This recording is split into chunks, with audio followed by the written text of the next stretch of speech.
What's up everybody, we're back with another video. Now, in the previous video, I mentioned a lot of changes going on, and in particular I want to focus on one of the things I mentioned, which is my desire to move the gar into the big aquarium.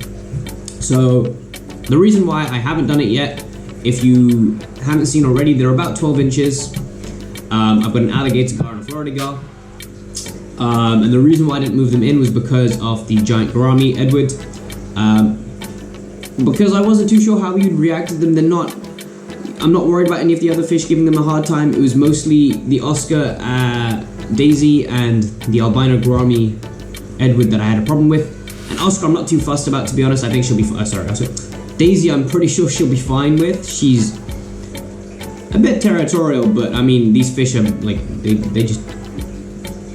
vibe. They don't need to do much of anything else, so I'm not terribly worried about them. It was mostly just waiting for Edward to go and be rehomed before I moved them in. I'd like to do the same thing with the Asian arowana, but again, I'm waiting for the silver arowana to be moved out because I know that he's a much bigger fish. I know he doesn't really like. He can be very aggressive when he wants to be. He's not always, but I'm not taking that risk with my Asian arowana. So once he's gone, then I'll be moving the Asian arowana into this aquarium.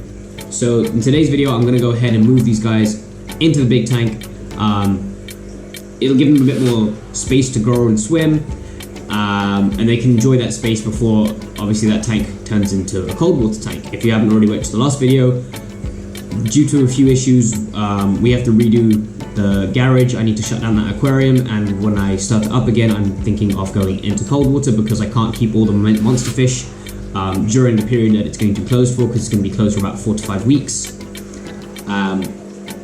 And I don't have a big enough tank to keep the other monster fish, nor am I going to buy another big tank just for the sake of keeping more fish. So for that reason, I'm going to go ahead and sell off as many of these fish as I can, keep the smaller ones because they can still fit into smaller aquariums, and then kind of see how it goes from there. So yeah, let's go ahead and move these fish.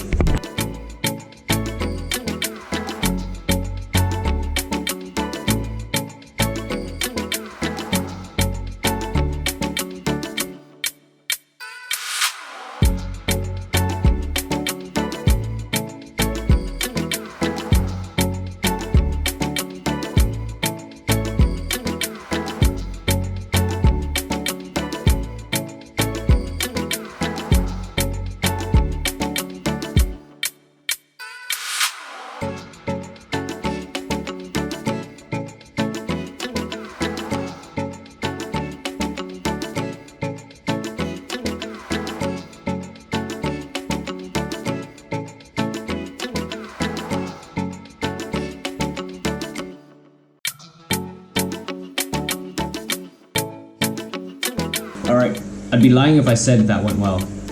I'm gonna be honest, I do not know if the alligator gar has injured itself because it got spooked and went really hard into the glass, and I'm very much hoping that it's not broken its back, because I've had gars break their back in the past, and yeah, that never ends well. So I'm really hoping that this gar has not done that. Because that would be very annoying if it hasn't. So I'll keep an eye on them for the next few hours. Hopefully they'll be okay, and they'll survive the night. So fingers crossed. I mean, they're big enough to be in that tank. I'm just hoping that they haven't gotten injured and, you know, nobody picks on them too much. So we'll see.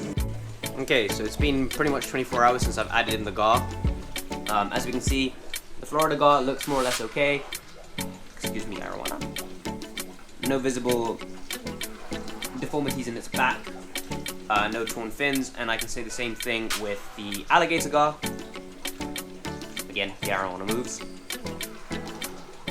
So they both look okay, they don't seem to be picked on. Yeah, they're looking good.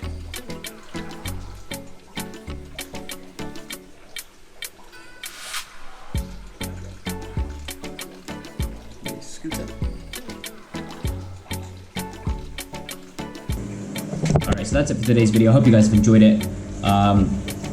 What I'll do is I need to give this thing a proper clean, and once I've done that, then I'm going to think about moving the American cichlids from the cube tank into there. So yeah, stick around and keep an eye out for that.